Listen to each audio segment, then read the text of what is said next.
মাফ চাই, আল্লাহ পাক মাফ না করলে আল্লাহ পাক লজ্জা পান। সুবহানাল্লাহ। এজন্য আমাদের গুনাহের কোনো অভাব নাই। পেছনের জীবনের দিকে যদি আমরা তাকাই, জান্নাতের আশা আমরা করতে পারি না। মরতে তো হবে একদিন, নাকি এতে কোনো সন্দেহ আছে? সবাই মরতে হবে।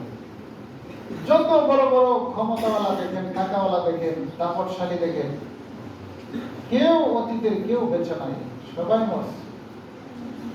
সবাইকেই চলে যেতে হবে না ফেরার দেশে। এজন্য মরণের আগে আমরা যদি আমাদের গুনাহগুলো মাফ করাইয়া পবিত্র হইয়া কবরে যাইতে পারি, আমাদের সেই পরকালের জীবনটা হবে আনন্দের সুখে। আর যদি আমল নামায় গুনাহ নিয়া অপবিত্র অবস্থায়, নাপাক অবস্থায় পাপী হইয়া যদি কবরে যাই, কবর মৃত্যু থেকেই আযাব শুরু হবে। একেবারে মৃত্যুর পরে কবর, পুলসিরাত, হাসর, এরপরে জাহান্নাম হবে শেষ ঠিকানা।